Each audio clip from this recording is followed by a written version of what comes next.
So the other day I was at the gym, a different gym than the one I'm sitting outside of right now. And I was having a FaceTime conversation with Meagan as I was doing the last bit of the Stairmaster workout I was doing. And I said, hey, I need to get ready to hop off here. I'm gonna go sit out in the front seat of my car and record some new vlog content. And she says, really, what are your topics gonna be? And I said, well, I'm not sure. I need to figure that out. She goes, well, why don't you do one on us? And I'm like, on who? When you mean us, what are you talking about? She goes, me, Matthew, and McKenna. And I'm like, that sounds like a great idea. Since I didn't have any ideas of what I was gonna say right then at that moment, I'm like, okay. So I came out to my car and I recorded what ended up being, I think, a 28-minute vlog episode. And it just sat on my camera because, well, I've got a lot of things been going on lately. For those of you who don't know, I'm hosting my very first ever conference in Franklin, Tennessee this coming Friday, actually Friday, Saturday, Sunday, September 7th, 8th, and 9th. And so just so many different moving pieces right now.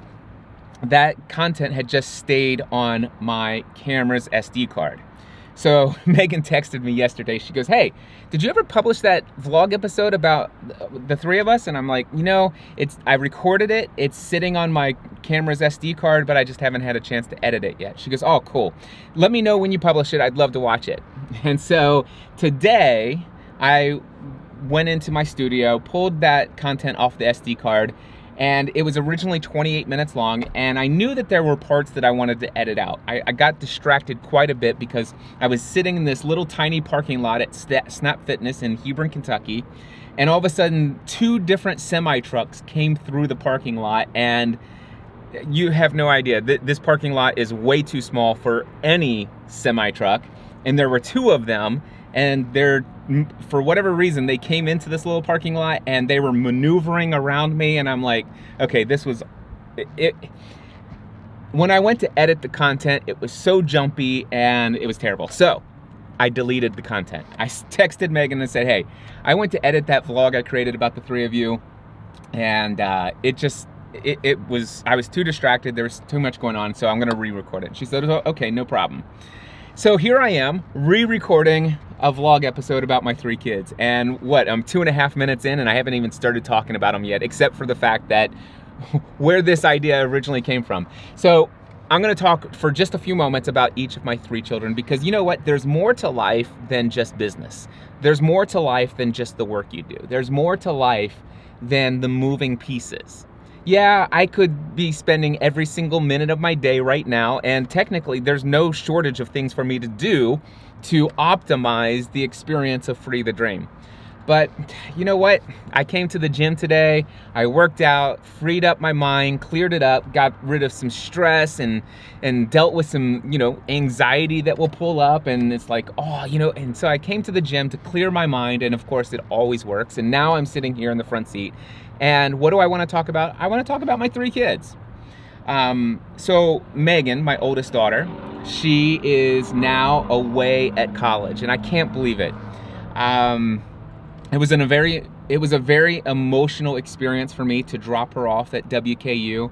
I didn't think it was going to be. I thought that mentally, emotionally, I would be prepared for that. I had already framed in my mind what this meant and stuff like that, but everything seemed to be going extremely well. Helping her move into her dorm, helping her get things set up, and just spending that day with her down in Bowling Green with her and Stephanie.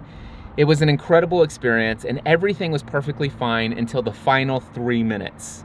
The final 3 minutes where I fell apart right there. Now I didn't break then, but it hit me after we left. That moment when we were standing outside of her dorm, we did our hugs, we did our goodbyes, and she didn't want us to leave. We didn't want to leave her, and it's almost as though as we walked away from each other, my heart was being ripped out of my chest, and I'm starting to feel the emotions just putting myself in that focused moment right now. So I'm gonna shift from my focus right now, if you don't mind. But man, I felt like that my heart had been ripped out of my chest. I felt like a piece of me had been removed. That there's this missing peace. I don't know any other way to say it right now. I can come up with a ton of other ways, but I would just be saying the same thing, just in different words. So I think you get the idea.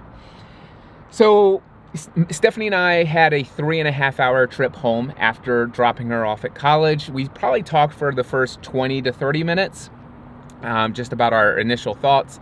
We didn't say a whole lot because I knew that if either of us started saying too much, we would have broken down into tears, and I needed to be able to see to drive home.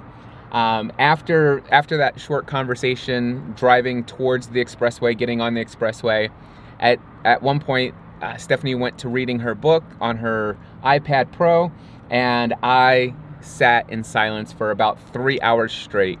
Didn't listen to any podcasts, no audiobooks, nothing. I just drove in silence, thinking about 18 years spent with my little girl, and just running through memories in my mind. Memories of awesome times we had together, things that I think will bond us and that we'll remember for the rest of our lives. Things that she would know what I'm talking about, but those late nights where I'd get up in the middle of the night to help her out, lots of great memories. And then, of course, the questions would go through my head of, what do I regret? Are there things I wish I would have done differently? Those kind of thoughts really didn't hit me until we got home. Stephanie is laying in bed. She probably fell right to sleep. I don't know, but I laid in bed, and those thoughts really started to roll in. What did I do wrong? What could I have done differently? And I started sobbing like a baby. We got in very late, and so I slept in late on Tuesday. I had a couple meetings that next day, and well, I canceled one of them. One of them was a Free the Dream planning call with my event management team. And I said, hey, is there anything that we have to talk about over the phone? Is there any way that we can just exchange messages in our project management system? And they said, fine. And I had 2 other calls, and I powered through those. But quite frankly, I wasn't in a place where I wanted to just dive straight into work. I had some things that I needed to go through. I wasn't experiencing depression, but man, I was in a place where I needed to process a lot of thoughts and emotions. And I remember dealing through that, going through all of that on Tuesday. And then Tuesday night, I had another evening where I went to bed sobbing again. Actually full down crying. I don't think I woke Stephanie up, but I did. But I did. I was crying. I mean, the tears were flowing. And then I finally allowed myself to reframe my thoughts and feelings, and I got back to that place of going back to agreeing with what I had thought and believed about this next season of Meagan's life prior to dropping her off. And overall, I got to thinking, it's like, you know what? I'm really not a terrible father. I've given myself a really hard time about the earlier years of my business. And in reality, I think I did okay. And I think I did better than okay. I'm positive that I did well. And I can see that based upon who she is. Now, obviously, as her father, I can see Meagan, and I can see all the things that I still wish that she would just implement, and all of those other things. Because, quite frankly, any shortcoming that I see in Meagan, frankly, I see those shortcomings in myself still. And I believe what's going on is when I think about the areas in life where Meagan still needs to grow, I think that it amplifies the fact that there's still a part of me in that area that needs to grow as well. And there's this temptation to feel guilty about the fact that because I didn't grow in this area sooner, or maybe it's an area that I've just recently grown in, that I've just had this burst of emotional and behavioral growth in my life over the last 2.5 years, that I'm upset that I didn't have that earlier in my life so that I could instill some of those things in my daughter. And when I see her still struggling in some areas I'm like, man, why didn't I know this stuff earlier, that I could have instilled this in? And I'm like, wait a second, I'm 45 years old and I've just learned so much of this stuff since I've been 43. And she's 18 and I've been introducing this information to her over the past 2.5 years. So she's getting this new information that I've just discovered by the time I was 43. And for the last 2.5 years, I've been giving an example of this new information. I've been sharing this information, and I took her to a Tony Robbins conference, which had a profound impact in her life, I believe. So much so that she's made a decision to get a tattoo. My daughter got a tattoo, and I will edit in a picture of the tattoo that Meagan has on her wrist. And this is what it looks like from her perspective when she looks at that. And what you are seeing is Meagan's symbol of my past does not equal my future. My past does not equal my future. In fact, when she shared this with Stephanie and myself, what her reasoning behind getting her tattoo, she says it was inspired by what Tony Robbins said about, our past does not equal our future. We can change. And she sent a photo from the workbook from Unleash the Power Within. And here's those notes. And so you can see what it says right there. And I think it has something to do with that. Number one, she believes that, hey, I must change. I am responsible for the change. And what was the other one? I can change now. And so anyway, when she's got this visible reminder of one of the greatest truths that spoke to her. And I think about that. It's like, man, that weekend in Chicago must have had a profound impact, that she would be willing to put a permanent reminder on her wrist. And, I would have freaked out about my daughter having a tattoo years ago, except for the fact that my wife decided to get a tattoo, and I guess she kind of warmed me up to the idea that it's not that big deal, and I had to reframe my thoughts and beliefs about tattoos, and I did that. But one thing I came to realize is that I'm very proud of my daughter, Meagan.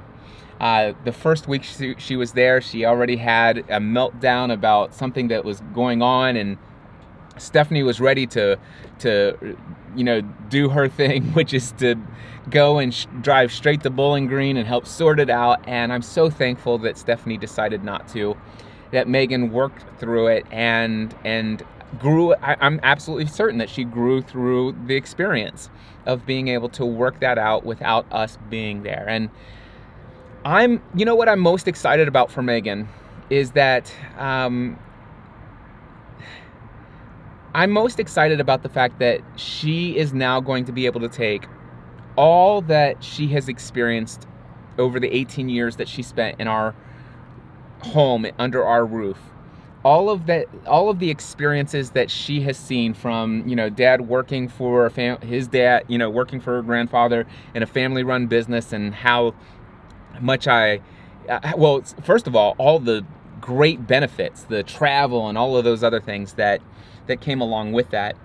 And then seeing all of the financial rewards and stuff like that, but then seeing how unfulfilling that was for me, and seeing me fall in love with podcasting and what, not just what podcasting was, but what it allowed me to do in the world, and how that awoken within me a seed of a dream that had laid dormant for so long.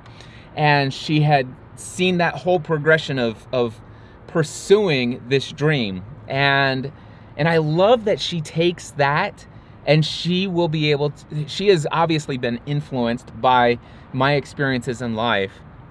And she's going to be able to take all that she's learned from that, plus all the things that she's experiencing and all the things that she's learning. And she's going to go out and expand the influence and impact in this world that she would never be able to reach from our geographic location right now.